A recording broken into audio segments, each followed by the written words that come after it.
All right, we're at the Board of Adjustment meeting. I'm going to call the meeting to order. We're one short, Dan, so should we pull our alternate in for this? Mr. Julian, join us up here. I'm going to start us off with the Pledge of Allegiance, and then we'll do an invocation. So if you guys will join me.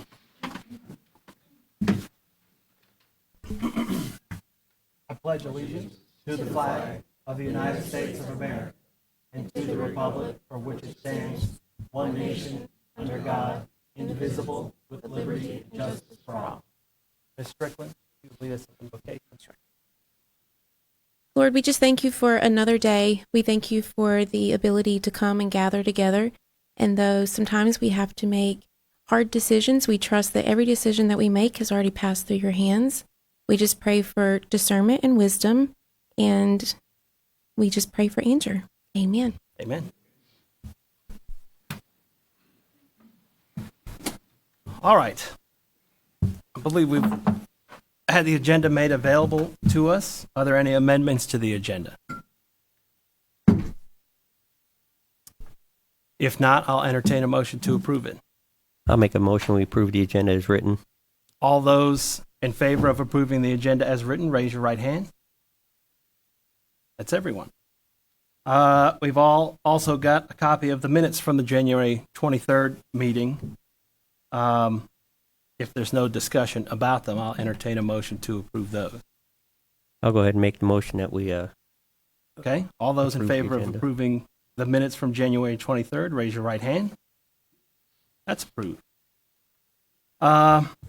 We are in a Board of Adjustment meeting, which is semi-judicial. And so if there are any witnesses here tonight, you'll have to be sworn in by Ms. Hardaway. Have you sworn any in yet already? All right, now is the time. If you think you're going to speak tonight, step up to Ms. Hardaway and she'll get you sworn in.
All right, if there's nobody else,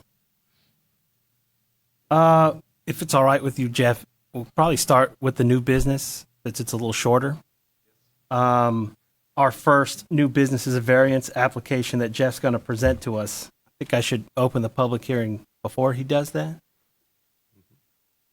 So I'm going to open public hearing. Thank you, Chairman, members of the board. Tonight we've got a couple of variances and some old business. The first variance up for you is for 8951 Kennebec Crossing Drive. The variance request is for a front setback reduction by 1.8 feet. The applicant is constructing a series of townhomes, and the townhome that they would like to construct on this lot, lot 51 within Kennebec Crossing, encroaches into the front setback by 1.87 feet.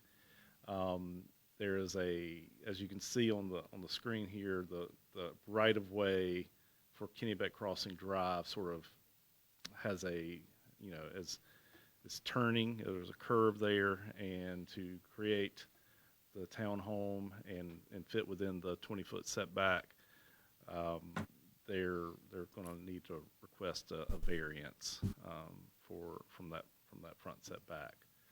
And this is the what they're requesting from is that front setback of 20 feet. It is a front-loaded garage, so I can entertain any questions that you all may have. The applicant, David Jones, is here from the builder, but any questions that you have of me, I can answer those, or you can have the applicant come up and Okay. answer any for you. Do any of you guys have any questions you want to ask of Mr. Jones for right now? All right, the applicant would like to come address us at least, and then I'm sure we'll have a couple of questions. David, do you want to say anything? No, sir. Okay. Okay. Okay. Well, then I guess we'll start discussion. Jeff, you could probably answer some of these for me. If not, you can help out. Yeah. The applicant, are they also the builder and the developer in this case? Yes. Okay, Yes. I thought so. I think they're different entities right. that are the same. Okay. One and the same. Okay. And I guess I have two big questions that are important to me. Number one is who designed the road? And number two is who designed this lot layout in conjunction with that road? Because this is a new road, It is right, a new road to this development. That's correct. Yes. Okay. Yeah. That's my question for now. I think David would be able to, Okay. to answer those for you. Okay.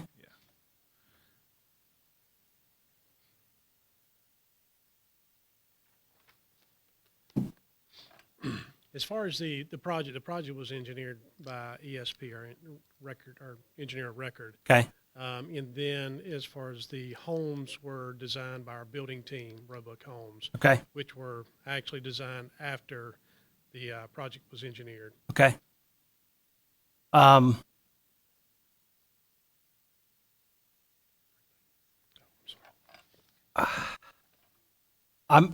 I'm having difficulty with the hardship part of this because it's new and because the road was engineered before the plots were laid out.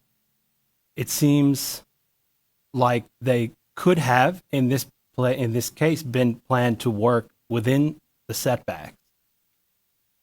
And that's just a thought that I have. And that's not really a question for you, but that's what's going through my head right now, at least. And originally, the footprint that we had on these townhome units, Mhm. the end units, we normally put a bedroom down, Mhm. master down on Mhm. that. And so what we've done, we've eliminated that on this building to keep it, because it's deeper. Those end units are deeper to accommodate that Yeah. room downstairs. So we eliminated that to keep it the same as the rest of them. So we've pushed it back as far as, so we don't encroach into the rear setback. And then trying to keep all the buildings the same because the buildings are designed. So as far as staggering buildings Yeah. and trying to keep the same curb appeal as all the other units within the subdivision, we just Yeah. couldn't do that. That was another thought I had too. I could see that they're staggered front, which I like. I think it gives a dimension to the building, so Yes, it's sir. not just which I could certainly appreciate. I wondered if the staggering could be changed so that a shorter one would work, but I'm assuming that your end unit floor plans are probably the deeper ones, probably the more desirable units with Yes, sir. extra windows. So, Windows on the side, yes, sir. okay. That's all I've got. Hope somebody else asks questions. I mean, it's normally one thing to ask for a variance. It's normally one thing to ask for a variance. You're asking for two variances in two separate cases, back to back, on the same 7 townhomes. So, I look at this and it's far less than it was a property piece, it's a planning piece. So there, I look at it, I don't mind giving a variance from time to time, Right. but when I have two requested at the same night on the same basic pieces of property.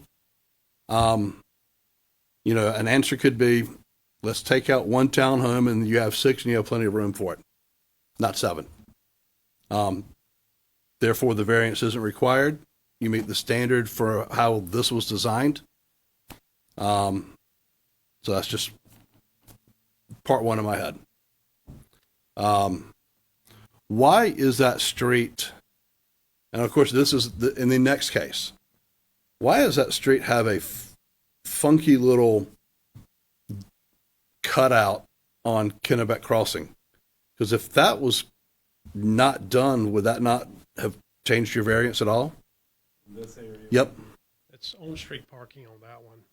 That's required as far as to meet the parking criteria. So we had, that's, once we get to the next variance, that's the purpose, that's the reason for that one there. The variance is that unit there. Once it juts in, also the 20-foot setback juts in.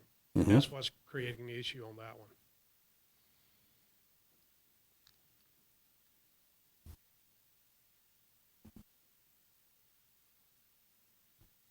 And the on-street parking was required because there's not enough parking based on the units as they are? Or was that done for guest or for overflow or for something different? For overflow, yes, sir. So we can go back to the original case now. Sorry. That's all I right. just looked at, Just so everyone knows, the same applicant has 2 separate permit applications. And so Everett was kind of jumping ahead to get a bigger picture of everything. So for now, we'll focus on the one we've got in front of us. Does anyone else have any thoughts or questions?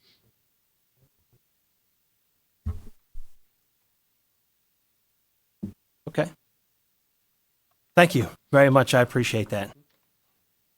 Mr. Jones, you could bring our list up. It looks like we're ready to work through it. Yeah, so it's on the screen here for you to go through and consider each finding prior to making your final determination. Okay. We'll start at the top.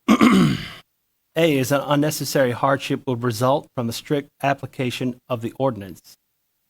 I think that's what we've been discussing primarily tonight. If nobody has any questions about that one, then I'll ask for a vote. Those who believe that an unnecessary hardship is present in this case, raise your right hand. And those who believe that there is not an unnecessary hardship in this case, raise your right hand. so basically, if you're in favor of A, Mhm. just make sure we're all clear. Yeah. Saying it passes, it's yes. If you're not, it's no. Okay. Okay. Just want to make sure there's nobody takes, because legalese is fun. I mean, Dan understands it, but my little brain spins. That's fine. Should I ask the question a different way, Dan? Perhaps. Okay. Then let's just do that over again. Those who vote yes, A is met, raise your right hand. Meaning that there is an unnecessary hardship. Yeah. And those who vote, we have 1 for yes, 2. And those who vote no, that there's not an unnecessary hardship, raise your right hand. That's 5 to 2. So, okay. Well, for that reason, the variance would not be approved. But thank you. We'll move quickly on to the next one, which is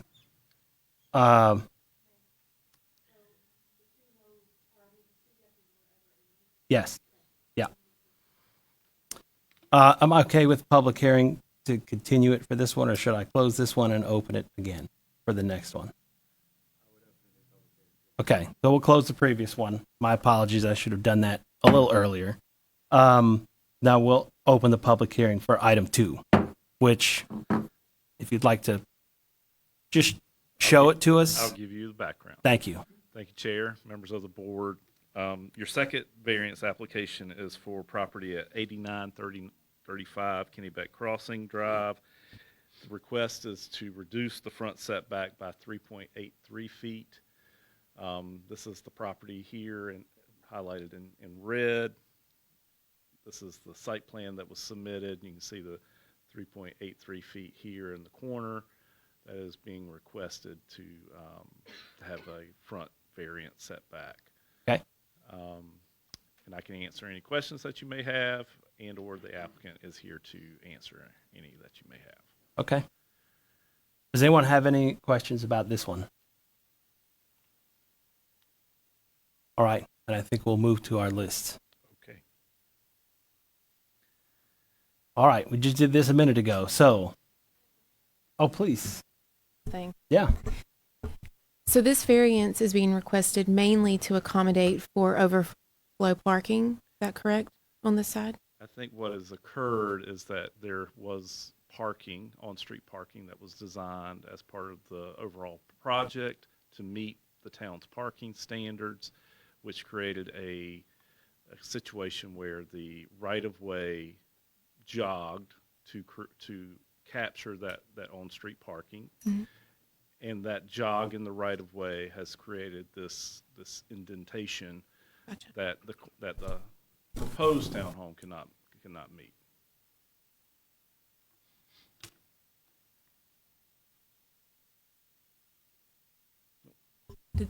Did the on-street parking come about after? It was part of the design. It was part, right, Yeah. right, okay. So my thought in this case would be similar to the last one that Everett brought up, that it seems like more of a planning issue than anything else.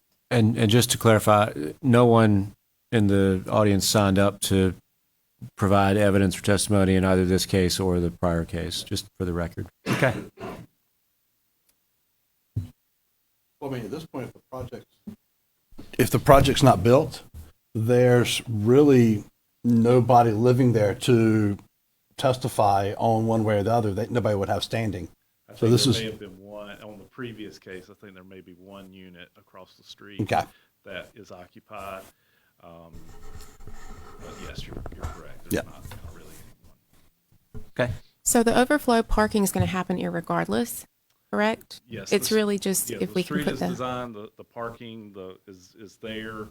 The final lift of the street is not quite all the way in. You know, they're still constructing units and such, but yes, the parking's there, street's been built, curbs in. This is where they've just designed lots, and they're trying to fit a townhome product within the lots that they have. Okay. So in this case, a strict interpretation of the rule would basically mean this one can't get built, or they have to slide it backwards. Correct. Okay. Yes. Yeah. With a variance, yes.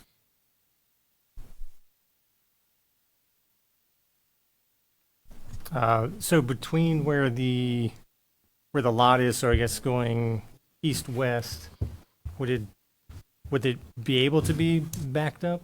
Because I see there's 5, it's like 5 townhomes kind of going more north-south Sure. after the curve. So would there need to be an offset or anything between, if that were to move back? Let's see. Let's bring up the lots again.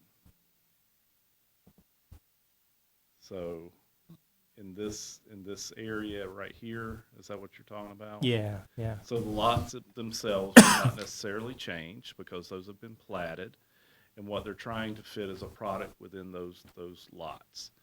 These are townhome lots, so a building of 3 and a building of 4 units would be built in this particular stretch of Kennebec Crossing Drive. So, you know, the applicant would need to design something to fit within those lots and or request a variance from you all tonight.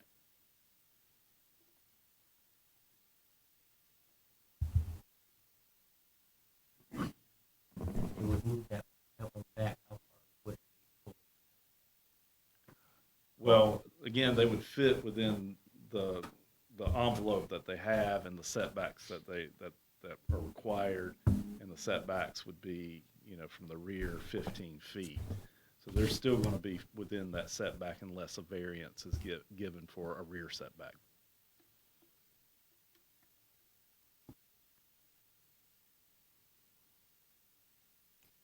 I guess too. So the I'm trying to think. So on the townhomes, I guess. Can you go back to the picture? Yep.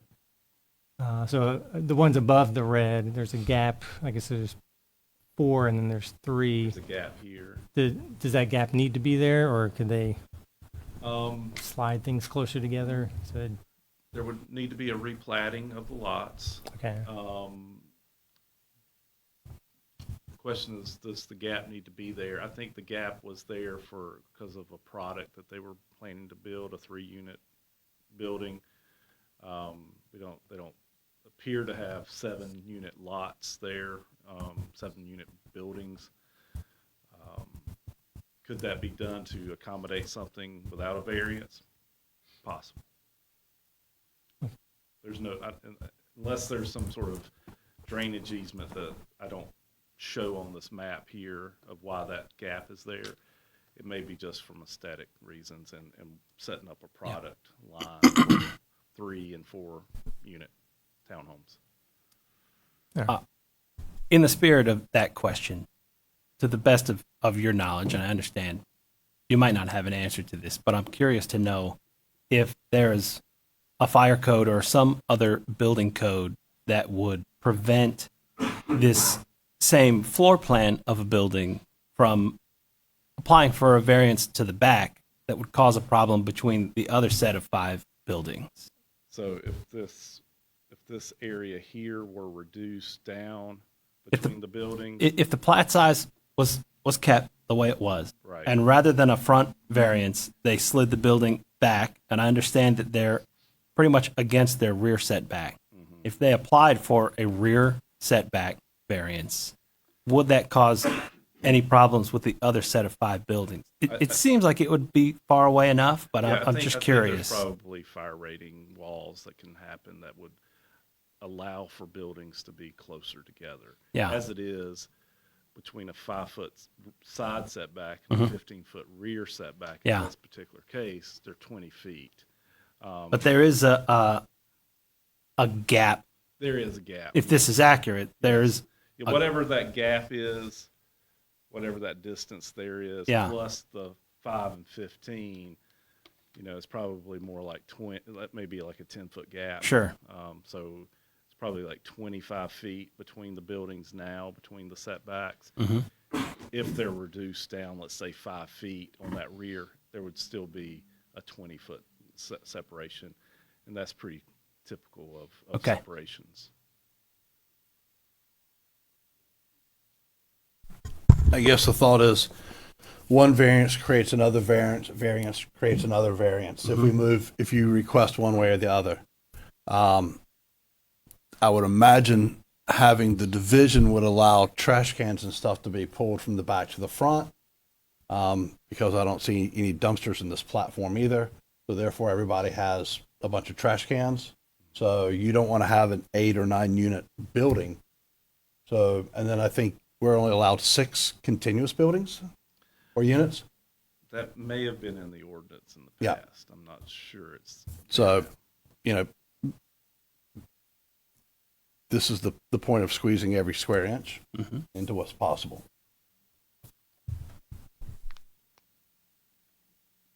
Yeah. Of course, yeah, please. applicant.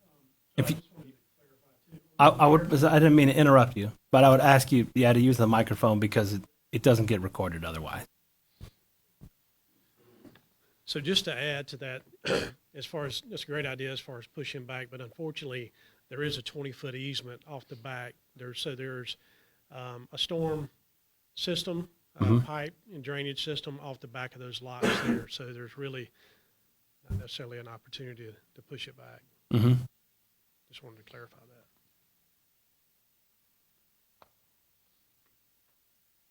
Thank you for clarifying that.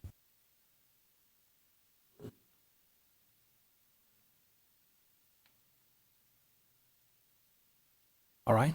Anyone else? Like to sneak them in on me?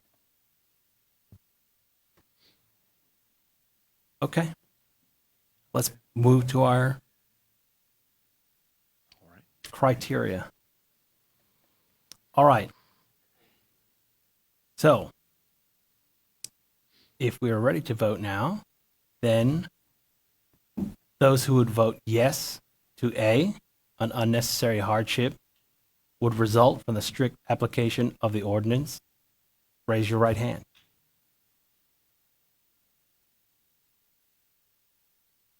Two, those who would vote no to A, raise your right hand. 5. So that would mean the variance is not approved, but thank you. We'll close this public hearing. All right. So I don't know if I'm going to open public hearing or reopen. I think reopen. I think we tabled if I the recall last correctly. We tabled it. Okay. And I think the idea was it to allow additional testimony, which Yeah. I believe they're prepared to present tonight. Okay. So then we're going to reopen or continue an open hearing that we started at the last meeting. Jeff, if you don't mind, just remind us what we're looking at. Yes, Chair. Thank you, and members of the board. Last month, you heard a request from Matme Homes to construct 168 townhomes within the R15 zoning district. This is the layout here. It's situated along South Raleigh Street, and there is several interconnectivities with current streets, Cross Street, Crestview, and I can't remember what the next street is, but so 168 townhomes within the zoning ordinance. Any townhome community that's over 20 requires a special use permit. And so that's why you all are involved in this review. These are the requirements of the special use permit, the special requirements for a townhome community. The maximum density is 12 units to an acre, that there's minimum public street frontage, if more than 20 units, 150 feet in this case, and that a project perimeter setback for this project would be 100 feet. And then there's side project setbacks, rear project setbacks, and minimum building separations. These are going to be multi-story units, so you could build up to 18 units within a single structure under this special use permit. And then there's all structures shall be minimum of 10 feet from any internal parking areas and drive aisles. Project perimeter setback shall be free from any structures, excluding access ways and signs. Amenities and accessory structures shall be permitted as an accessory use to the primary use. Developments of 50 or more units shall provide 2 means of ingress and egress.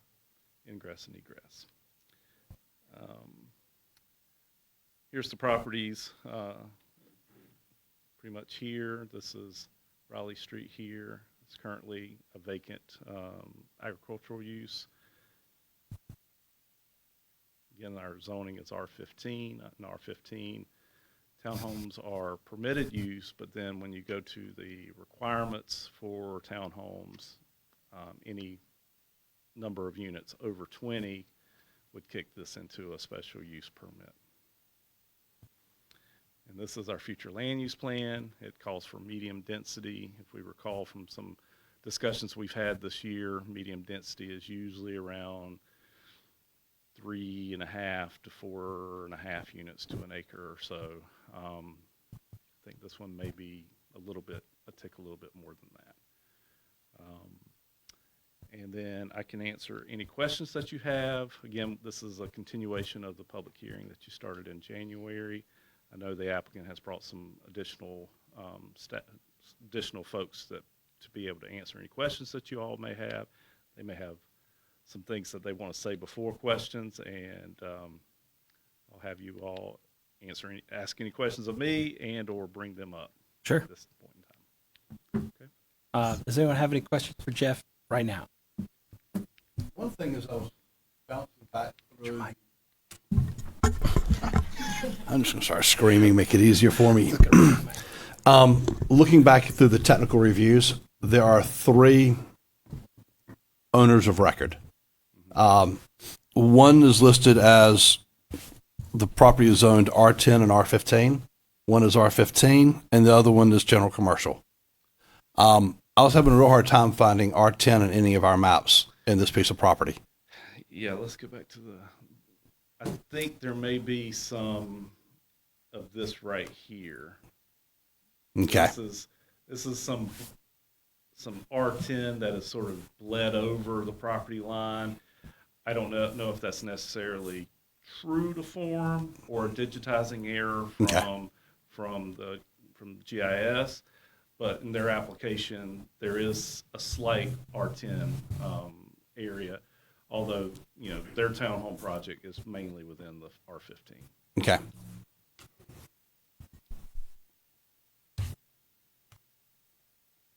All right, if there's no other questions for Jeff right now, then I would invite them to come present any additional information they have before we ask them any questions.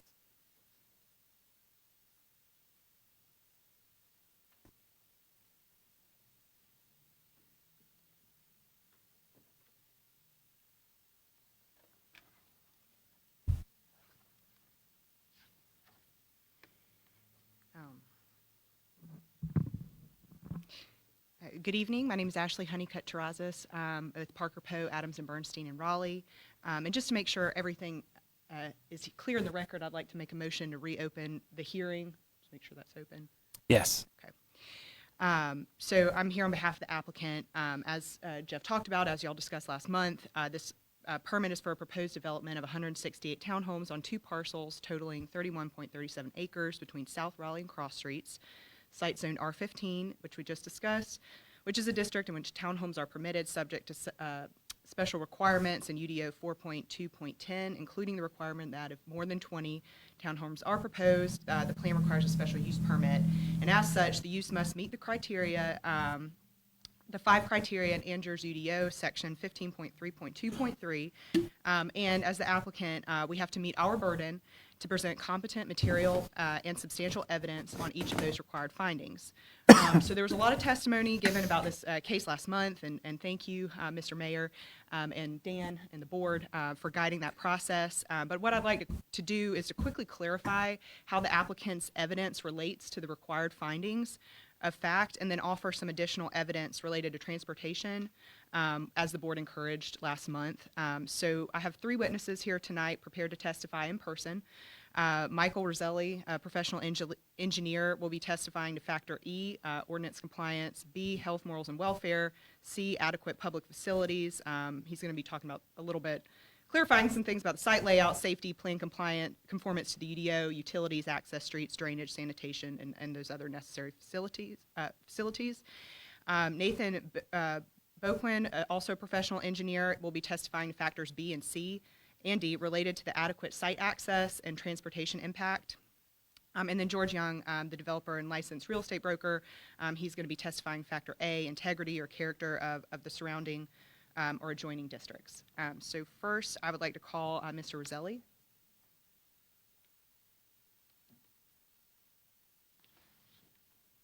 Mr. Roselli, please state your name and address for the board. Michael Roselli. My office is at 1149 Executive Circle, Suite C, Cary, North Carolina, 27511. And can you please describe your background and experience for the board? I'm a licensed professional engineer and licensed professional landscape architect in North Carolina, working for Underfoot Engineering. I have degrees in civil engineering and landscape architecture from NC State University. I have over 15 years of extensive experience in residential planning, design, and permitting, working on development plans throughout North Carolina.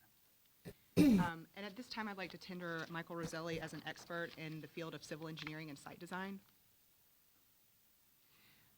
Mr. Roselli, you testified to the board last time that you were the lead engineer for this project and prepared the layout and design of the South Cross Townhomes preliminary plat, correct? Yes.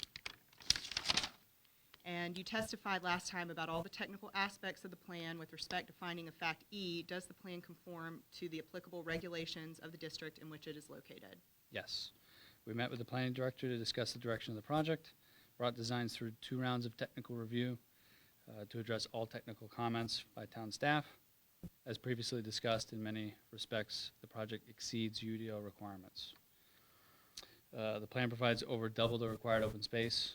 It provides an additional acre and a half of recreational amenity area and additional buffering. The community provides the required sidewalks, ample guest parking, and offers conditions for additional architectural standards. And you testified last time about the project's sufficient access to utilities and town services, potable water, wastewater management, stormwater management, emergency service access, and trash pickup. With respect to finding of fact B, will the proposed plan be detrimental to the health, morals, and welfare? No. And just to make sure we have all this evidence clear in the record, with respect to finding of fact C, how will this project provide adequate utilities? We're providing potable water to the development by extending water lines into the community and connecting to all adjacent water lines. To provide adequate wastewater service, the developer has provided a condition to provide any sanitary sewer improvements required from a downstream capacity analysis as a condition for construction drawing approval. These water and sewer improvements will become public improvements benefiting neighboring developments now and into the future. And are there adequate access streets being provided? Yes, the plan has 4 points of access, sufficient to provide access for 168 homes and emergency services. Most projects of this size are served adequately by 2 points of access. And will the plan provide adequate drainage? Yes, stormwater will be controlled by on-site stormwater control measures. These measures provide an adequate system to attenuate stormwater runoff to pre-existing conditions, or better, per state and local requirements for stormwater storage and treatment. And will the plan provide adequate sanitation? Yes, residential trash pickup is proposed to be provided by the town, similar to other residential developments in Anger. We re-reviewed relevant ordinances and confirmed that UDO section 9.5 does not require dumpsters for townhomes, and dumpsters are not planned for this project. We also checked the Refuse Collection and Disposal Ordinance, Code of Ordinances, Part 2, Chapter 15, Article 2, and confirmed it does not require dumpsters for townhomes. Based on your experience and investigation, is it your expert opinion that the adequate utilities, access streets, drainage, sanitation, and all other necessary facilities have been or are being provided? That is my expert opinion. Thank you. Does the board have any questions, additional questions for Mr. Roselli? And I'll tender him to the board. It's fine. Mr. Jones, did you want to? Sure. So, Mike, the wastewater has not been analyzed. Is that correct? That is correct. Okay. So we do not know that this project can fully serve under current utilities in the town. What we do know is that we're providing a condition saying that construction drawings would not be approved if it cannot be served. But you're asking the board to approve you, and you don't know, we don't have that analysis. Mr. Roselli, is it typical at this stage of the development to have that analysis done, the downstream capacity analysis?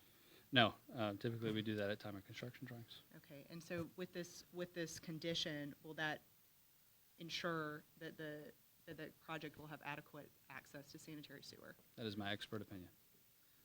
But it is of the town's own, we have to agree to that condition. That you do not have, that this board has to approve you all prior to knowing all the analysis of the utilities for a use that you're testifying that adequately is being served. You can go ahead and answer. I do want to clarify the way this probably ought to work is the board ought to be asking the questions. If you've got additional testimony you want to provide. We didn't know that these were Right. going to come up, and so I want to make sure that the board. So I think procedurally the way this should work, the board can ask him questions. If you want to get back up and make additional points, that gives the board questions that they might want to ask. Okay. But I don't think it would be appropriate for you to be asking the questions just procedurally. Okay. Does the board have any questions for this witness? At this time, it doesn't look like we do. Thank you. Thank you. And so now I would like to call. And do we want, I know you're doing your presentation, but the board may want to hear, it might just make sense to do it witness by witness. Yes, and is Mr. Jones offering additional evidence? Is that? If the public hearing is still open, he may have some points that he would like to raise with the board that I think he should have the right to raise. Mm-hmm. I'd like to hear from him. Okay. So I just wanted to make sure you all were hearing what the applicant and their expert witness was saying to you all, and what reality is being presented to the town, is that he was testifying that all the utilities have been fully, are ready to be, that this project can be served by the town's utilities. In his testimony, he said there would be a condition of a downstream analysis to figure out pump stations and any kind of gravity lines that may be upsized or what have you. We don't have that analysis, and we don't know what the impact of our current system would be for these 168 units. That's something you all should know, and that's just something that, you might want to ask more questions of. Thank you.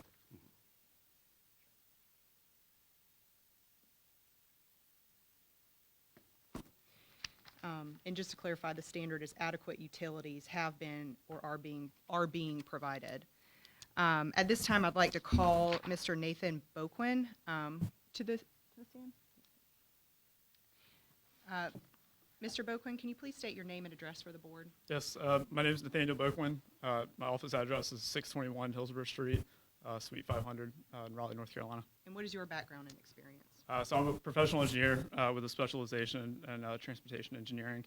I'm currently the traffic engineering lead at McAdams. I have a bachelor's of science in civil engineering from NC State University. Currently professional engineer licensed in North Carolina, South Carolina, and Texas. I'm also certified by the Transportation Professional Certification Board as a professional traffic operations engineer. And I performed hundreds of traffic studies for public and private developments throughout North Carolina. At this time, I'd like to tender Nathaniel Boquin as an expert in the field of transportation engineering and traffic impacts. Thank you. So, Nate, what is your role in this project? So I performed a traffic impact analysis for the proposed development in order to testify regarding finding of fact B, whether the use will be detrimental to the health or welfare from a traffic perspective. With respect to finding of fact D, I've also taken a look at and am prepared to testify on the adequacy of the measures that have been taken or will be taken to provide ingress and egress into the project. So you said that you performed a traffic impact analysis for the proposed development. That traffic impact analysis was admitted into evidence last time, but you understand that the board had some questions about that analysis, correct? Yeah, I watched the Board of Adjustment meeting again from January 23rd. Great. And could you please walk the board through the process for the scoping and then the performing of the TIA?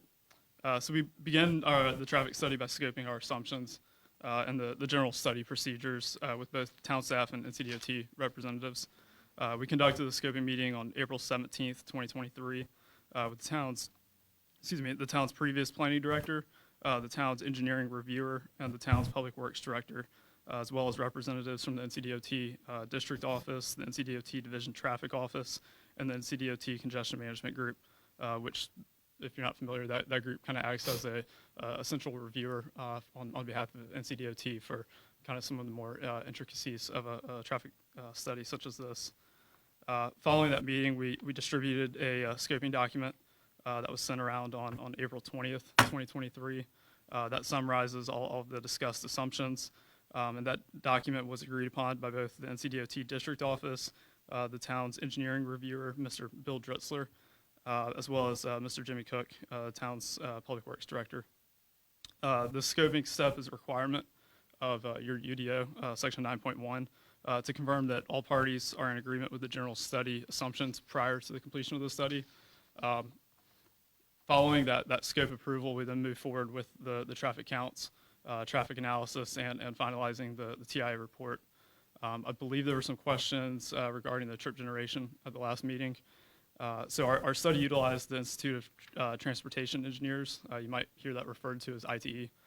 Their trip generation manual, which is required by NCDOT for these traffic studies. And that's a widely accepted manual throughout the United States for site trip generation calculations. This manual it uses data collected at similar developments of a wide range of development types in order to allow us to calculate the trips expected by a specific proposed land use. Our study also reviewed study also reviewed the traffic impacts for proposed 200 units, making the analysis very conservative as compared to the 168 units that we're now proposing. In the traffic analysis, we have very specific thresholds that are required by both NCDOT as well as the town UDO that we follow to review where improvements or development mitigation might be needed. This eliminates any sort of subjectiveness in our analysis and defines very specifically of what we need to be looking at and mitigating. The town UDO is generally more stringent than NCDOT in what those thresholds are. So the focus on that was where we exceed level service D, or if it is already level service E, then we do not degrade that to a lower grade. That's, again, section 9.1 of your UDO. Based on our review of those parameters, along with those required by NCDOT, we completed our analysis, which utilizes calculations and analysis contained in the Highway Capacity Manual, which is, again, that manual was also developed by the Transportation Research Board, and, again, is utilized throughout the United States for traffic studies such as that. Following the completion of the TI report, we submitted that study to the town and NCDOT staff for their review. And so in your opinion, will the traffic impacts generated by this project endanger the public safety? It will not, because the traffic expected to be generated by the project is relatively small, and because adequate mitigation measures based on NCDOT and town standards have been included in the plan or already in place. We performed initial traffic counts in late April of 2023. It was conducted on a typical weekday while schools were in session, and applied a reasonable growth factor that, again, was approved prior to our study being conducted. Based on our trip generation calculations for the 200 units that we analyzed, the development is projected to generate 98 a.m. and 116 p.m. peak hour trips, which, again, that is conservative because we studied the higher density versus what we are now proposing. Additionally, the level service at key intersections is not expected to change a full build out of the proposed development compared to the no build scenario. And turning to access, will the proposed street configuration allow safe and efficient access for fire, rescue, and law enforcement? Yes, appropriate access has been made for emergency service vehicles in accordance with applicable standards. The proposed connections will also improve emergency service access for the existing adjacent neighborhood to the north. And has the street network for the proposed development been designed to create a safe environment for vehicles and pedestrians? Yes, the roadways and sidewalks will be in accordance with the approved right-of-way and pavement width characteristics using the NCDOT Complete Streets Planning Manual as a guide for that. And the streets in the neighborhood provide sidewalks in order to provide pedestrians safe accommodations. Appropriate site distance is also provided at all site driveways. And based on your analysis and experience, in your opinion, is the use detrimental to health and welfare? No.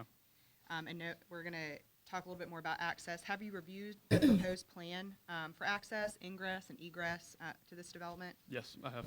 And in your professional opinion, are the access streets adequate for access to this development? Yes, access streets are adequate and will connect to adjacent streets and stubs, increasing connectivity between residential developments in the area. The primary access will be on South Raleigh Street because that provides the most direct route for most drivers. Most drivers take the least circuitous route. The data confirms that. We are providing a connection to South Cross Street stub for this development as well. And I do expect some drivers to utilize that access point as we have studied in the TIA. But there will also, there will be more than enough access points for this development. And the provided ingress and egress lanes at each access street is sufficient to serve the expected traffic movements. And relatedly, in your professional opinion, have adequate measures been or will be taken to provide ingress and egress so designed as to minimize traffic congestion in the public streets? Yes, South Raleigh Street is a major corridor with a center turn lane already existing for the northbound ingress traffic to utilize. A southbound right turn taper is also being provided for the trips traveling from the north that are entering the site. Furthermore, I recommended just a single ingress lane and a single egress lane to and from the development at the access driveway. Based on our capacity analysis, this will be sufficient to handle all trips without causing significant queuing or delay for the residents in the neighborhood. And I do not see the need for any additional egress lanes here. The project's 4 points of access provide plenty of access for this development and improves connectivity in the area. Connectivity provides additional routes for drivers and emergency responders to take and reduces congestion. In residential areas in particular, as many street connections as we can provide is advantageous and desired because it shortens the vehicular, pedestrian, and cyclist trips throughout the community. Finally, connectivity, as Mr. Jones had mentioned in the last meeting, also improves emergency service response times and helps emergency vehicles navigate residential streets and will improve an existing issue for emergency vehicles with access to Oakwood Drive and Crestview Drive.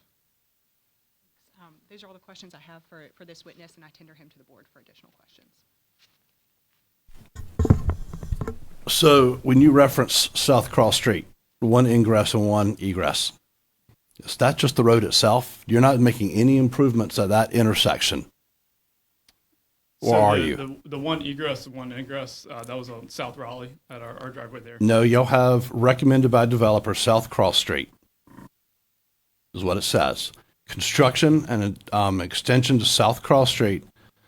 So you have one ingress and egress, and South Cross Street is leading into Church Street, which is, unless you're going to pave that road for us, it's pretty horrible. So where are you going to have additional turn lanes coming in and out of that neighborhood from that area? If you say you have one ingress and egress, what is it? It's just a standard road? Is that all it is? So when we say one ingress, one egress, we're saying, and I believe the reference was more specific to the driveway on South Raleigh Street. It's saying that there's one lane inbound, one lane outbound. And then we will provide a stub to the existing South Cross Street as well. Okay. The taper, it's an interesting term. Normally we talk about a turn lane or a decel lane. Why are you calling this a taper? Is it not long? Do you not have enough property to formally put in a proper decel lane? So we don't have a sufficient enough volume to warrant the need for a full right turn lane. Okay. Warrant is one thing. I thought our UDO stated any development over 100 some odd houses had additional turn lanes on the way into the property. So it depends on what you want to call your entrance into your property. But Highway 55 should be the entrance to your main entrance into the property. It looks like y'all have, once again, the same access as Church Street as your access, or Cross Street as your access onto Highway 55. There will be nowhere near the same amount of traffic going those two streets. So I hear the terms. I don't believe the outcome. And I don't believe the outcome quite clearly because in NCDOT, when I sat on this board and approved the two subdivisions around Carolina Charter School, NCDOT said there's no problem at all on Highway 55 building that charter school. You will not have any worry. You do not have to build any additional lanes. It's safe. And yet we have police officers there every morning and every night for a charter school where DOT said this would be no issue whatsoever. You're talking about putting almost the same amount of traffic out of, which will now be James Street onto Highway 55, and telling me it's not going to have any difference.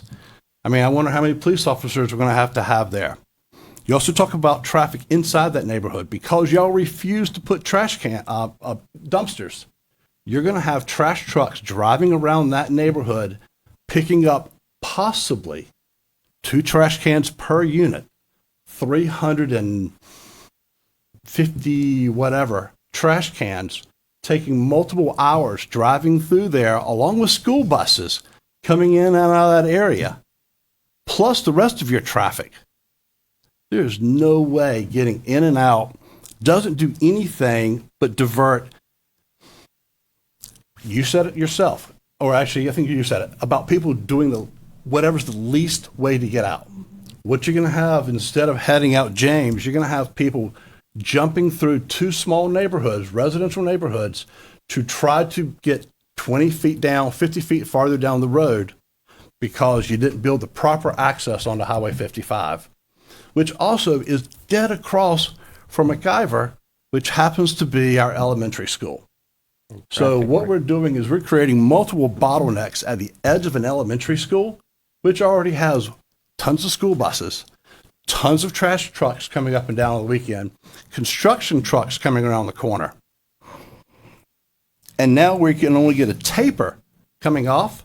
And if I could Yes. clarify a little bit, so I can't speak to the adequacy of a traffic study for another development, but for this specific development, when we looked at the traffic at the specific driveways in particular, so the right turn taper, that's entering the site.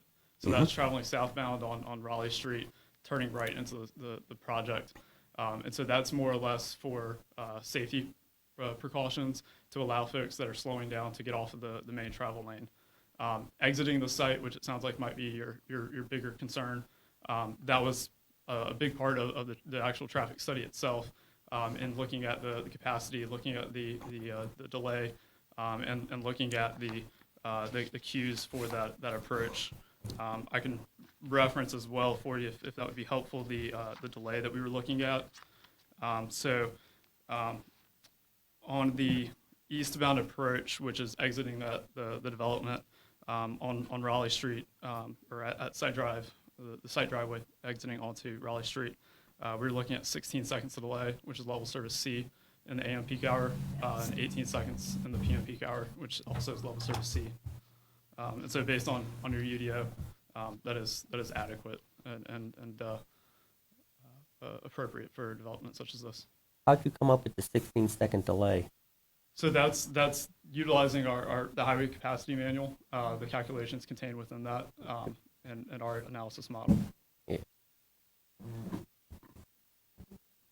Yeah, I mean, the way the traffic is there now, I know for a fact because I come through that way every morning, and I'm backed up there for at least 15 to 20 minutes before I can get through the intersection down here, and that's all the way past Stippet Road, which is just down the street from there. That's how bad the traffic is coming through there in the morning. It's 7:30. Just to clarify, you did traffic counts? Yeah, we did traffic counts. I believe it was April 19th of 2023. And the methodology that you're imposing is the industry standard to study? Yep, that's correct. Was there any analysis done on turning from James to Raleigh Street going north? Since it would be a left turn where there wouldn't be a traffic light or anything, is there any kind of analysis about, I don't know, traffic getting out of there? I don't know, the ease or difficulty of it, or the time it would take, or whatnot. So when we originally scoped the study with staff and CDOT, that was not an intersection that was discussed to include in the study. Okay, right. I'm just thinking that I would think that most of the people that would be turning out of there would be turning left, heading towards Fuquay, and I know just like you were talking about, it can get backed up, and so. I'm just thinking of the difficulty of turning left from there. Well, and like we talked about just a moment ago, the traffic tends to find the areas that have the most kind of direct route. And so a direct access onto Raleigh Street versus traveling up to James would be their more direct route, which is what we included in the study.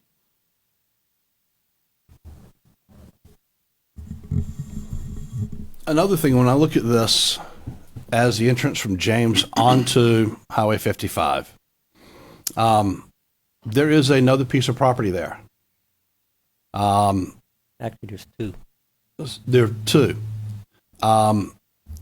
Based on your design, you have now cut off his access onto James, so there's no connectivity there.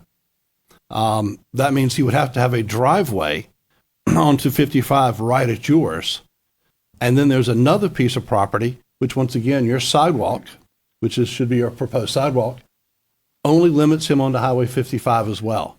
So what we've done is we've created 3 driveways right in a row, not to mention the corner grill, which, once again, this was the side I wish you would have cut off the access to. Because by opening an access through the side of the back of the property of Corner Grill, you're going to incentivize somebody to cut through the parking lot because the 5 cars in front of him are all trying to turn right to go north. And he wants to go left, or I'm sorry, he wants to go left to go north. And, you know, so somebody's going to begin using that. Now, granted, is that your problem? Probably not. But does it hurt the welfare of the citizens? Yeah, that definitely opens up an area in there for somebody who decided, guess what? We've cut through Crestview enough. It doesn't get me anywhere. I'm going to go the other way. I just think the entrance into Highway 55 from James Street, based on local knowledge, you don't have a ton of people who are going to want to go cross street to Church Street to get out of there. You're not going to have a bunch of people who want to go through Crest or through any other roads. They're going to go to Highway 55. And you're going to have probably 2/3 to 3/4 of these residents all piling out one intersection. And I don't think you'll have a good design. I think you could make a better design. But I think this one, based on the things we've done with the town, what we've tried to instill with larger developments, how we have changed our UDO to help try to stop developments from doing staged deployments so they don't have to build all the infrastructure yet. I just don't think your land use, the way this is designed, meets what we have been intending to do. Just to be clear, is your question whether people will cut through the? I'm just trying to figure out what the question Okay, well, is. it was part of a statement, mostly, some of it, saying that, you know, I see on one side you've limited the access onto James from 2 properties, and on the other side, you've created the one access into where the corner grill is, which is probably the worst thing to have done, is now you're going to give people an access to cut through a parking lot. Sweet. Does the UDO require access to adjacent properties? Encourages it. Yep. Okay, thank you. And sorry, just to clarify your question earlier, I misspoke when I said James was not included in the study. I was thinking Church. James was. That was what we were referencing as the site driveway onto Raleigh Street.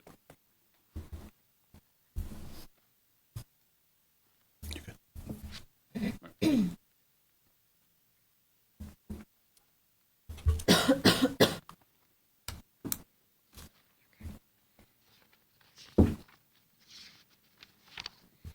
last witness, I would like to call George Young.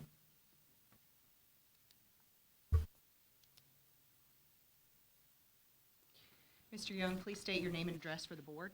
My name is George Young. I'm 11,000 Regency Parkway, Suite 110, Cary, North Carolina, 27518. Can you explain your background and experience for the board? Certainly. I am a North Carolina real estate broker. Have been in the business for approximately 25 years, working in Wake, Chatham, Harnett, Johnson County, surrounding areas. At this time, I'd like to tender Mr. Young as an expert in the field of impacts to real property and compatibility with surrounding properties. Can you explain your role in this project? Certainly. I am the Vice President of Land Acquisition for Mattamy Homes. My role in this project is I've been part of the team that has been working with landowners and your staff on the acquisition and planning for this community. We've spent approximately 16 months going through that. We've spent a lot of time in here analyzing the market to make sure that we're planning a community that is within keeping of the surrounding areas of Andrew. We know that this is a rapidly growing area that is in need of good quality houses, good quality homes and communities, and we're excited to bring a quality development to your town. And you discussed some of this last time, But when you were planning the community, did you evaluate whether it would impair the integrity or character of the surrounding or adjoining districts? We did. We spent a lot of time researching that and analyzing adjacent properties, both from a density perspective, a value perspective, and an impact, to make sure that all of the elements that we were submitting to you really were going to be well received by the town. Part of our Alden Park application was really to enhance the value of the surrounding area. We have plenty of guest parking. We have large amenity areas. Our townhomes, as I mentioned last time, will be sold as fee simple individual ownership. Just similar to other properties in the area, making sure that it's something that would be well received here in the market. So characteristics of density and value as well. As previously mentioned, in studying the surrounding areas, we really looked at density to make sure that we were falling within what is adjacent to us, north and south. Our property is zoned R15, which calls for medium density residential, has townhomes as an allowable use on your future land use map. The area just to the north of us is classified as high density residential. Shares the line is really our northern boundary. In analyzing the communities that are nearby, one of the communities that's just to the south, Cotswold community across Tippett Road, our density of 5.36 units to the acre is less than what is approved over there under the same R15 zoning. They're 5.65 units to the acre. Further down Raleigh Street, if you go down, you find Vaughan Farms, which is under an R30 zoning classification, and they are 4.9 units to the acre. So we felt that what we were submitting to you was a good plan from a density perspective, fits very well within the surrounding characteristics. As Mike had mentioned, the project provides additional buffering, which is typical between residential uses. We'll control all the stormwater, and we will bring public utility to the area. Nate mentioned that we'll have sufficient access, covered the basically mitigating the surrounding access and transportation issues. And really all of this leads me to the conclusion that our project will not impair the integrity of the surrounding area or adjoining districts. Thanks, George. Are there any additional questions for this witness? So if I'm not mistaken, Cotswold and Vaughan were both PUDs, right? They were not granted by rule. They were not granted by permit. They were actually planned unit developments, which carried far different criteria. Cotswolds was a special use permit, same as ours. The special use permit is for the townhomes, but the design I thought overall was a PUD. Same as Myrtle Manor. And just to make sure everybody knows, Myrtle Manor is in my front yard. I get to see it every day. And I think they're doing a great job over there. When that was approved, the townhomes were approved in that case because when they started the density of that product, of that land use, the builder brought us a design at optimal usage of the property. He found out later on how mistaken they were with the groundwater and with other water runoff. And they asked for those additional townhomes to be permitted so we can maintain the standard density he would have been allowed as an R15, which is quite different than this. This is, if you're looking at an R15, the density on this is dramatically different. So, I do see there's a big difference in the concept. And when you say, yes, townhomes permitted over 20 is a special use, it doesn't, in my opinion, necessarily give you a density change. That's a zoning change. I think you're using a special use permit to change zoning regulations. You could have done a PUD, you could have done other things, but building, the special use in this case is allowing 20 or more townhomes on a piece of property. George, do you know the maximum allowed density in the UDO and R15? It's 12 units to the acre, Okay, and you're proposing, 5.36. okay. Yes, ma'am. And one quick follow-up question for you. So we're offering, and it should be in the board's packet, some architectural conditions. Can you talk about a little bit about how you came to those and why you're offering them? Certainly. Part of it was, making sure we provide a quality product for the community. Architectural elements, anti-monotony, making sure you don't have the same unit all the way down the street, changes of color palettes, changes of material, some stone, some brick accents, those types of things, grids in the windows, and those are all submitted as part of your package. Yes, ma'am. At this time, I'll ask that the staff report, the agenda, all attachments, including the TIA and the video and audio recordings of this meeting, and the meeting on January 23rd, 2024, be admitted into the record. And I'd like to reserve my right to cross-examine any contrary witnesses and to summarize our evidence after the close of any additional opposing evidence before the close of the hearing. Thank you. I have a question for Jeff. During those testimonies, did any information occur to you that you thought might be relevant to us? We'll circle back to the utility one. So, Okay. And I'll put it up on the screen. Adequate utilities, access, drainage, sanitation, and/or other necessary have been or are being provided. I think there's a little distinction there.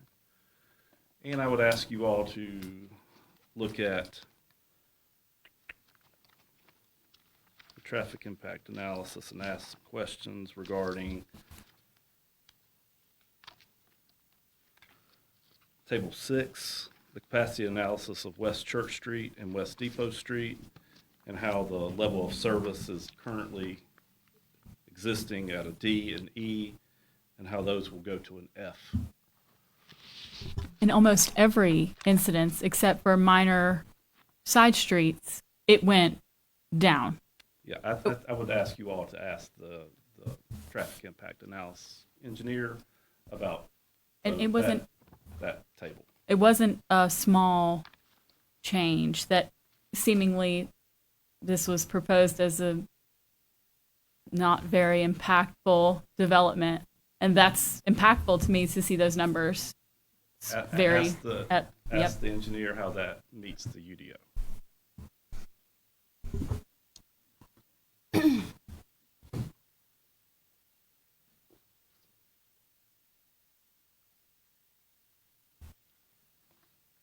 So just to be clear, didn't say that we would not be having any impacts.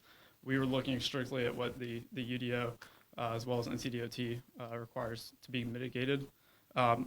Another distinction, when you're looking at the level service tables, existing is more so there for informational purposes. When we're looking at what our impacts are, we're comparing no build to build. That includes the growth rate and all of the future projections under the no build. And then the only difference between no build and build is we add our site traffic onto that as well. So why include existing if you don't? I mean, what's the purpose of us even knowing it? It's a requirement of your UDO as well as a requirement for NCDOT. And the UDO made mention of not diminishing that significantly. Is that the verbiage? You can refresh me. You guys are very prepared with your scripts and your speeches, and while you all have had a time to collaborate, we have not. So while we're kind of deer in headlights with this, there's no collaboration that goes on amongst us because that's not allowed. So please expand on the diminishment of grade level. Yeah. So when we're looking at overall intersection delay, we're looking at if it is level service D. Or better, we cannot degrade that to a worse level of service. So, for instance, if it was overall level service C, we can send it to a D without any sort of mitigation. If it is level service E under no build, we cannot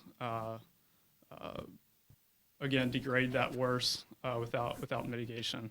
And then if it is level service F, there's a couple different scenarios there where we need to look at the mitigation and provide mitigation to offset the additional delay.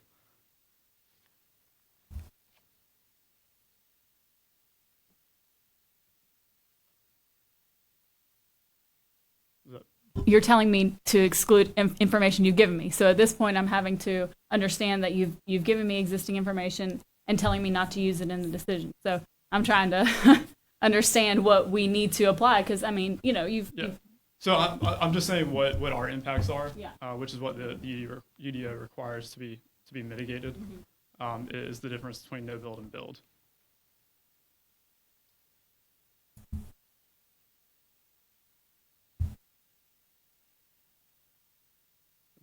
If Any the other questions from me? If the board would like to reference the ordinances, it's under Chapter 9 Infrastructure, 9.1.2.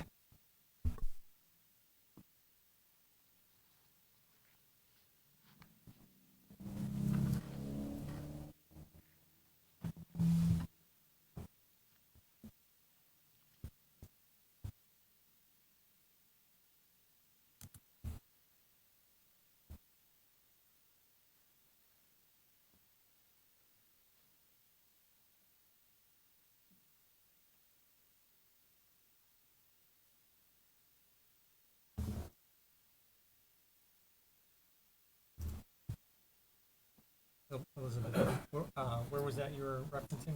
If you go to Town of Anger, under the Code of Ordinances, I think if you're at the home page,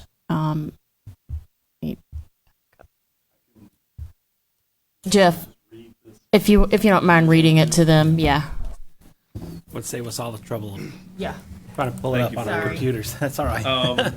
So under 9.12, traffic impact analysis required.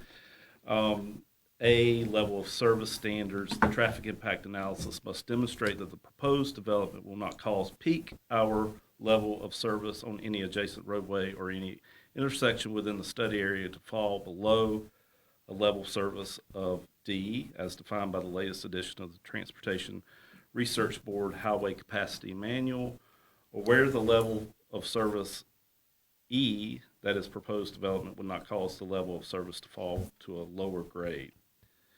And it goes on to, if a road segment or an intersection within the study area is a level service F, the analysis must demonstrate that proposed development with any proposed improvements would not cause build-out year peak hour operation to decrease more than 5% of the total delay on any intersection or approach. 3, proposed roadway access points within the development must be shown within the analysis to avoid unsafe conditions. And 4, failure to meet the standards of the section will require the developer to install any roadway or intersection improvements needed to correct the deficiencies as identified in the analysis.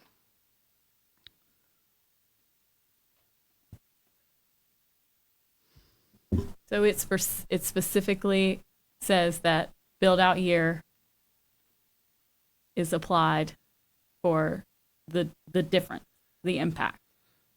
That's the number that we're referencing, not. So I'm reading the ordinance Yeah. here, and I'm not sure that the ordinance, as read, says that you are not to take into account current standards. Right. It doesn't speak to that. I just read it to you all. And it talks about the impact of the development at build-out. So you can ask the applicant more questions on. So there is a reduction between no build and build on a westbound approach from a D to an E. Sorry, what intersection are you? The only intersection that I see on your tables that have any analysis, well, the first one, I guess, I'm sorry. South Raleigh and West Depot. Okay.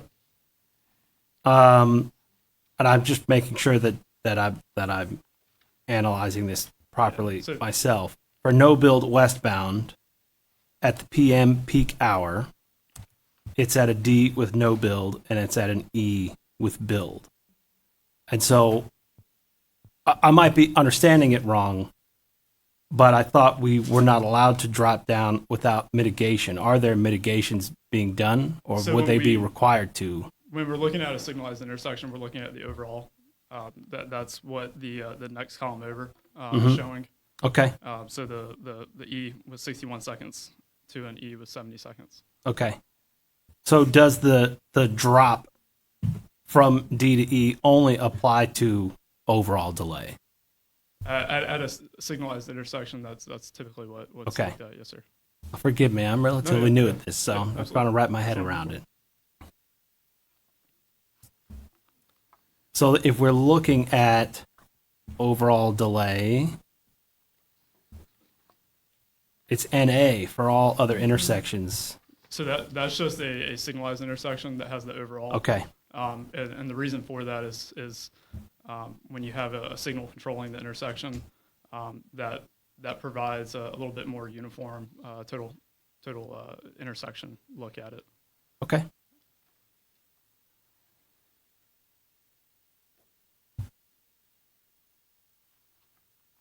When you were describing when it is an F, you mentioned that other things had to be considered. At West Church and West Depot, it starts as an F in no build, and it worsens obviously, but stays an F. I don't know if it gets any worse than an F. I would imagine probably does not. But can you explain to me how, when you said when we start with an F, there's certain things we consider? Can you just expand that a little bit for me when I'm looking at this intersection, at least West Church and West Depot? Yes, sir. So in that situation, we do look at the individual approaches. For those individual approaches for the minor streets, so the stop control approaches, it's truly the delay for that overall approach. For the main line, that's the delay for the left turn volume. Again, just because you're looking at where delay could occur. The throughs and the rights on the main line are going to operate as free flow. When you approach the intersection, you can just turn. So in that situation, we do look at what the impacts are to those specific approaches and movements. In that specific situation, we did look at the need for the potential need for a traffic signal. That was what would be able to provide a improved level of service there. When you're looking at the need for a traffic signal, there's very strict requirements from the state and it's actually federal requirements for the need for those traffic signals. It follows what's called the Manual on Uniform Traffic Control Devices. Essentially, you want to make sure that before you put in a traffic signal, there's sufficient volumes at that intersection for the need for the signal. You don't want to provide a signal there, stop people on the main line that currently are able to travel through when there's maybe just one car sitting there. So that looks at the main requirement typically is having sufficient volumes on the side streets. Generally speaking, it's around 100 peak hour trips on those side streets, and then that has to be sustained for a fairly long period throughout the day. For this situation, that approach, I believe we were just over 30. I believe it was 34, a volume of 34 peak hour trips on the side street. Excuse me. So we were well below the threshold for a traffic signal to be warranted. And so that was not a possible improvement there. All right, and so West Church Street and West Depot Street, that intersection would be the proposed route that someone in this neighborhood would use to get to Lillington, most likely, Don't know that they would take Cross all the way to West Depot. Seems most practical that they would take Cross North, Church West, and then West Depot out towards Lillington. That's not a question, but it's Yeah. just an observation.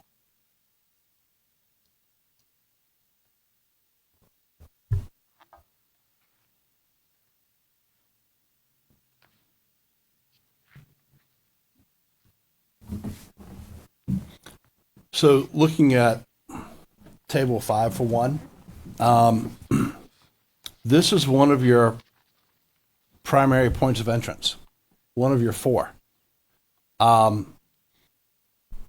You know, you're saying that this has such little traffic, there's no impact. It really can't be. But guess what? This is one of your primary points of entrance. This will be one of your major pieces. And you're basically, instead of going into a highway, you're putting one of your primary points into an incredibly active neighborhood. I don't know, have you been down that street? Yes, sir. So, I mean, if I look at 10% of your traffic going out that entrance, that'll be, I can imagine it's only quadrupling the amount of traffic up and down Church and Cross. Now, it's a little hard because it is a very residential, and yes, there's not a whole lot of delay at this current time. But once, it's like there's no impact analysis on the other 2 small streets that you're going to sub to, because there's no traffic there right now. There's no access to them. But there's no study talking about how it will affect them based on traffic leaving this area. And delay is not going to be their concern. It's going to be safety. Yeah. Delays are a matter of risk.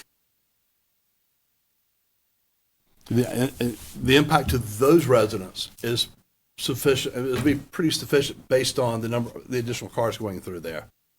But it's hard to quantify if that's what you want to do by a straight number, because there's not enough traffic to warrant that study today. Yeah, just to add on to that, so the intersection that you're referencing, where it's level service A, on the northbound approach, we were looking at 13 cars in the AM peak hour, so 13 cars leaving the site, traveling northbound, and that's spread across a full hour.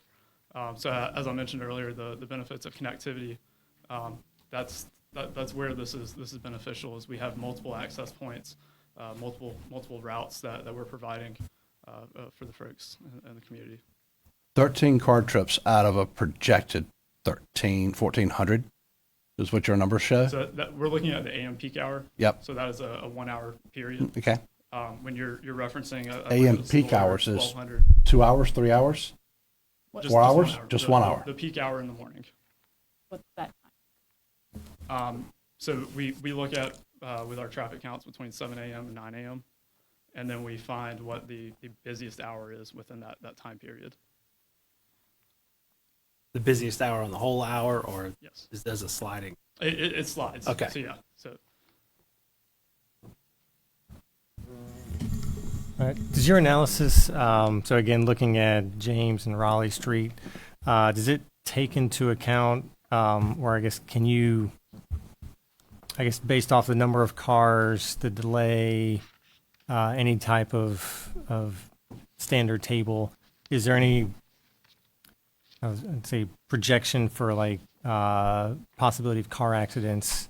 I mean, it's 35 miles per hour through there, but if you're, I don't remember the times, but if you're waiting 60 seconds or more to turn left, that might get people eager to turn to take more of a risk. I was wondering if there, in your analysis, is there anything that says you know, this is the potential amount of accidents per year or anything. No, when it comes to crashes, we're if folks follow the laws of the road, then that's not a concern. That's not an issue.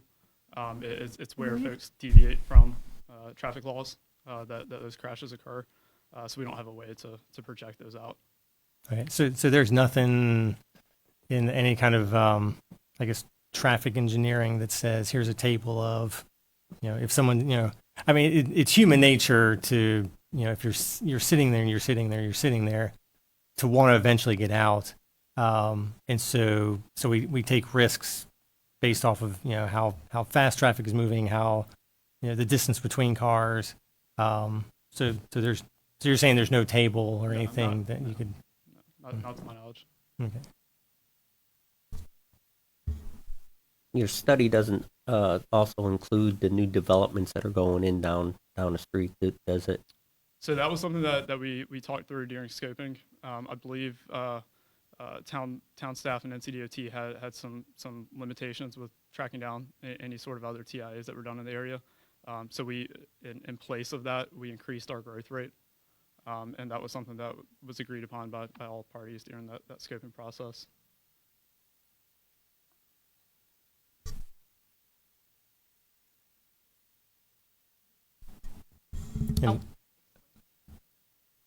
Oh yeah, I can. Sorry, I can explain that background growth. What I mean by that a little bit more. So, when we conduct our study, to your question earlier about the difference in existing and no build, that's where we take into account any sort of growth in the community. So for this project, we take a compounded growth rate and apply that to all volumes across the board at all intersections. So for this study, I believe initially during scoping, we were looking at a 2% growth rate, but we increased that to 4%. So that's 4% compounded every year from existing, so 2023, all the way up to 2028, just to account for all that additional growth in the community. So that explains the very minimal difference between build and no build. So we are going to experience an influx of traffic regardless if this is build or not. So that's what that the difference says. between existing and no build. Right. Yes. Yep. Right.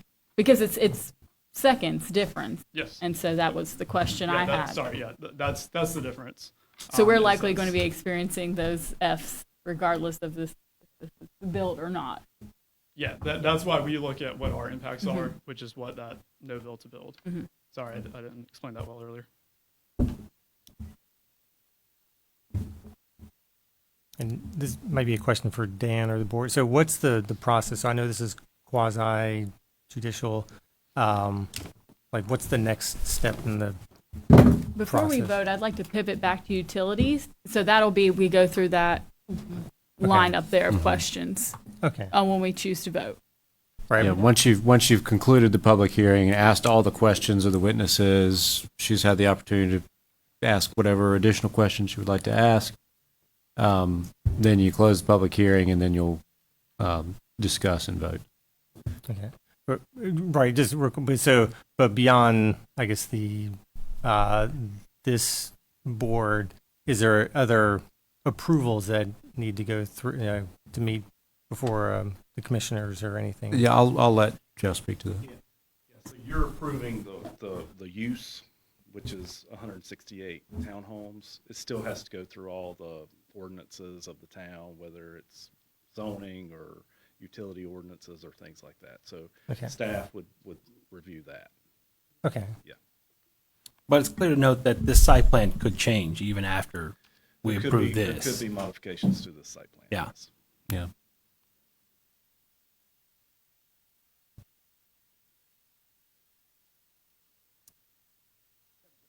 Subject to the conditions in the special use permit, we couldn't change anything. Mhm. Right. That's correct.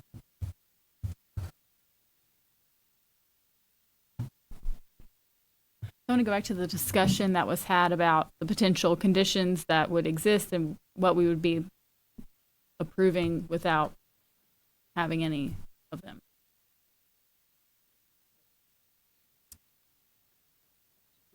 For the wastewater management, Do you want to clarify that, Dan, about about the special use permit conditions? Yeah, what exactly is the question? So if they've offered certain conditions to go with a special use permit. You're entitled to impose conditions to the extent they're necessary to meet the criteria. And they've offered several of those, I believe, to assist in meeting the criteria. If you choose to approve the special use permit with those conditions, what that means is those conditions, as she said, run with the land, meaning that, you're approving the special use permit conditionally on those things being done that they say they're going to do. And so those conditions that you would put on it tonight would be a requirement that goes forward throughout the process, if that answers the question. So for C, when we're talking about, I guess, the sanitation part of this, she pointed out herself that the wording for C, I'll paraphrase, for sanitation, have been or are being provided. And the question that occurs to me is, it does not say have been, are being, or will be provided. And so it sounds like what we're being presented is a will be provided and not necessarily a have been or are being provided. If we're supposed to, use the letter of this, that's just a statement, something I'm thinking to myself. I think if the idea is it would be included in the plan, that it's to be provided by virtue of what they say they're going to do in the planning. I'll let you speak to that further if you'd like. Yeah, just to clarify, that are being provided, the adequate utilities are being provided. This condition that we have here that we have, voluntarily offered, 100% fine with the board imposing on this project. Any sanitary sewer improvements required for adequate downstream capacity as part of a Town of Angier wastewater collection system analysis review shall be a condition of construction drawing approval. So Mike, Mr. Roselli, his point earlier was, we've got to do this additional analysis. We have an idea now at this stage in the development process that the adequate, like we know how we think we're going to get it, but we're still going to do this additional analysis. This was a recommendation, something we worked on with planning staff, and it before the construction drawing, could be approved, before staff could approve that, we would have to show that we have the downstream capacity. And I don't know if you want to speak, Mike, a little bit more about what that entails. Yeah, and again, like Mike said, industry standard, traditionally at this stage of the development, that would not be part of it. Typically comes later. So, Mike, do you want to talk a little bit, if that would be helpful? Sure. A little bit about that. Downstream capacity analysis. Yeah. So a downstream capacity analysis will look at every sanitary sewer manhole and pipe between this development and the receiving facility, whether that's a pump station or a sanitary sewer treatment plant. At the time of construction drawings, that will be performed, and any pipe or structure that is deficient and is shown cannot serve the development will have to be upgraded.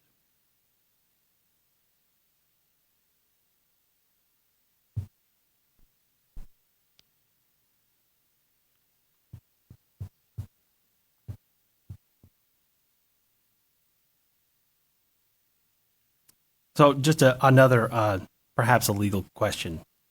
I'm in construction myself, so I totally understand the concept of industry standard.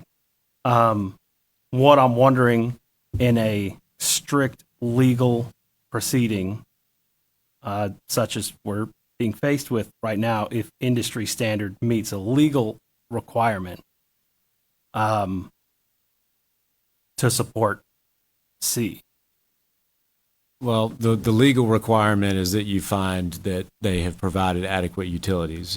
It's somewhat in the eye of the beholder, being the board. Do you believe that they are providing adequate, utilities and access streets? Industry standard is one way in which you might determine that they are, but that might not. Industry standard depends on which industry you're talking about and how big a net you cast. And there might be, specifics to Angier that, you take into account that are beyond what an industry standard might be across the state. and I'll let you I'll weigh in just also further. point out that the downstream capacity analysis isn't required in the UDO. So this is something that we're saying we're voluntarily going to kind of check on the system. Is it? Is that the case, Jeff? That has been a comment from day one from our Public Works Department, so that is not correct. Thank you, Jeff. And it's not a condition that they're offering. That's a requirement of the town. Right. So it's a requirement of the town that would be done before construction drawing. For a typical development that does not have a special use permit that would go through a project, yes. At construction drawing approval. For a typical development that does not have a special use. So this will be enforced by the town at the next stage of development. I don't know. We have other standards that we have to meet. Sure. I mean, there's. I don't want to play. Yeah, I think we need to. Yeah, well, I think what, Answer. yeah, I think the answer's been provided, but otherwise this would be required, and it would be, it's part of what you're offering to do anyway in this, so absent this special use process, it would be required. Is that Correct. so? Okay.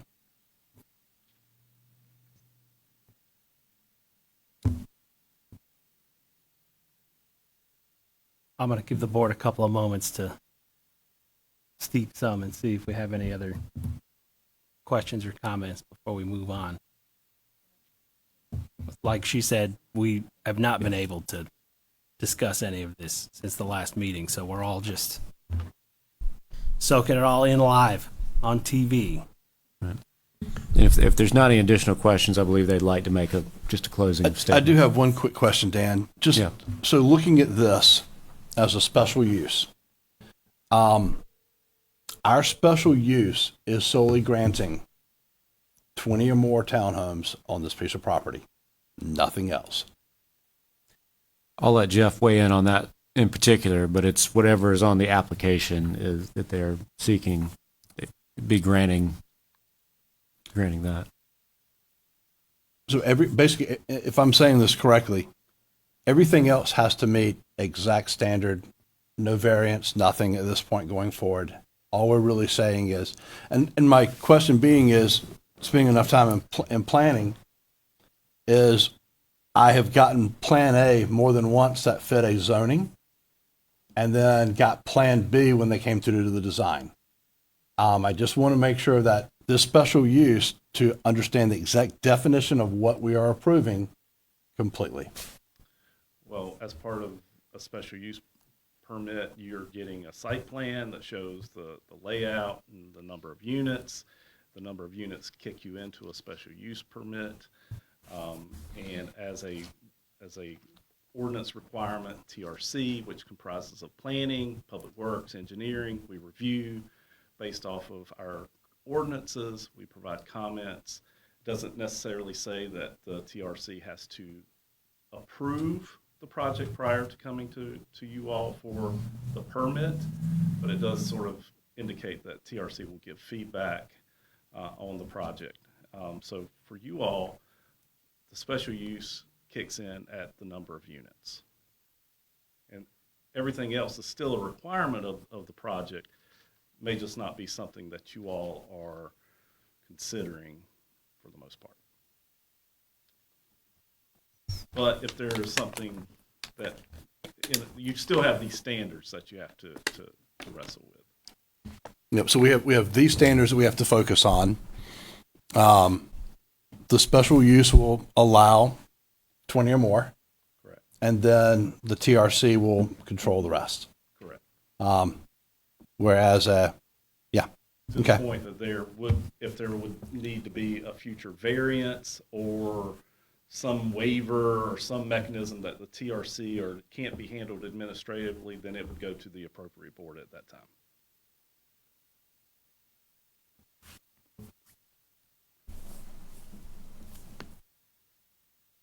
Was there anybody else that wanted to make comments today?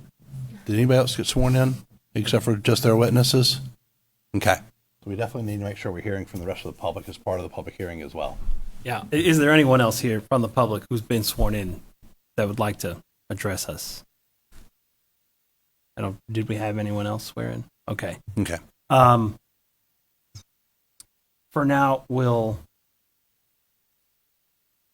would like to take a recess, Jim? Well, I think she wanted to make a brief closing statement. You okay with that? We'll let her make a closing statement. Please. I think it'd be fine to do it right now, so we can keep the flow going, and then maybe we'll take a brief recess. Yeah. Yeah.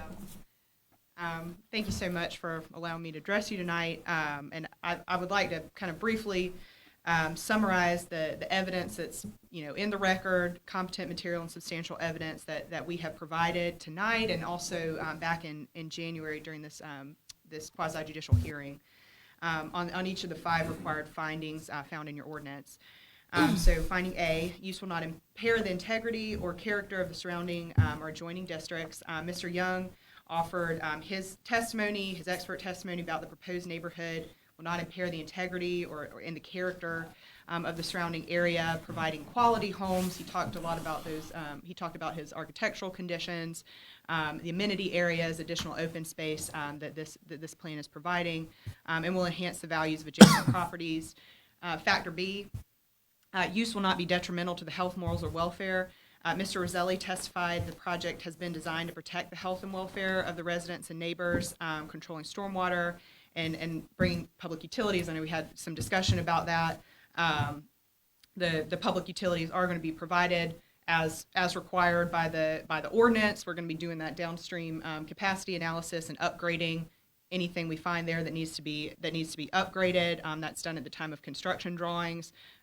Additional permits are also, driveway permits, things like that also happen after this process. Adequate access, drainage, sanitation, all other necessary facilities to serve the project, including private recreational facilities. And then Mr. Boquin also testified that the access streets were adequate or the increase in traffic from this development, would not endanger the public health or safety. Adequate utilities, access, street drainage, sanitation, other necessary facilities are being provided. Mr. Roselli, again, an expert in civil engineering site design, testified that the project will have adequate utilities and will provide updates to the public infrastructure in the area, adequate access, drainage, sanitation, all other necessary facilities. And then Mr. Boquin testified that the access streets were adequate to serve the development. Factor D, adequate measures have been and will be taken for ingress and egress, designed to minimize traffic congestion in the public streets. Mr. Roselli testified that the plan will have sufficient access points and circulation. And then Mr. Boquin, y'all spoke to him, asked him questions. He presented his traffic impact analysis and methodology, which showed that the ingress and egress at the access points minimize additional traffic congestion in the public streets, and the additional connectivity will provide benefits to existing and new residents. And then factor E, use conforms to the applicable regulations of the district in which it's located. Mr. Roselli presented a plan and testified that it's been through staff technical review, has no outstanding technical comments, and that it meets all applicable standards of the UDO. And so these 3 witnesses have offered expert testimony on each of the 5 factors required in UDO section 15.3.2.3. In North Carolina law states that if each is proven with competent material and substantial evidence, the applicant has made its prima facie case, and absent contradicting evidence that rises to the same level of expert qualifications, the board must grant the special use permit. North Carolina law Court of Appeals explained this in PHG Asheville v. City of Asheville in 2018, affirmed by the Court of Appeal, North Carolina Supreme Court in 2020, where it overturned the denial of a conditional use permit based on the board's lay opinion and methods offered by witnesses were deficient, requiring the city to issue the permit. So again, because we've met our burden here, the special use permit should be granted. Again, we've met each of the 5 findings with required evidence, competent material, and substantial evidence by expert witnesses. And the North Carolina requires that the special use permit should issue. And we respectfully request that the board grant the special use permit tonight. Thank you. Barring any other questions or comments from this board, I might consider closing the public hearing part of this before we recess. Just keep it cleaner. I think that's appropriate. Okay. I'm going to close the public hearing portion of this, and we'll take a brief recess.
We're going to come back from recess. Dan, I don't know what the official thing to say for that is.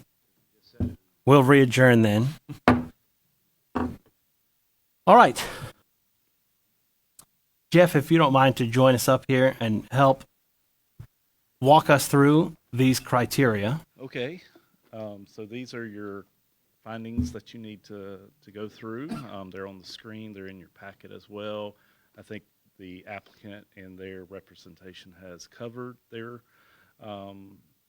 point of view of each of the findings. Mhm. And it's for you all to sort of go through them as a board and determine amongst yourself if the applicant has met that finding of fact. Okay. Dan, can you remind me what our threshold on the vote is for this case? Mhm. Okay. And just to clarify one other point, you can decide that these criteria are met with the condition in place. Okay. So if you want, the conditions that they've suggested, you could agree to those and say with that condition, this meets that criteria. Okay. I think we'll err on that side. And just to make sure, because we talked about conditions, but we really didn't point them out in the packet. Mhm. It's actually slide 31 if you're going through the overall piece, 31 and 32. It has a point that says conditions 12 through 13. It's funny. 12 through 9. 1 through 9 at section 12. Much better. So those are the conditions where, and I got to admit, I love a builder who does change it up. I love the fact that you talk about the different things. That's always a great point when for years we couldn't get anybody to put brick on the front of a building. So, but that talks about the buffering type, where they changed it, what they did, and the conditions that are agreed for upon at this point.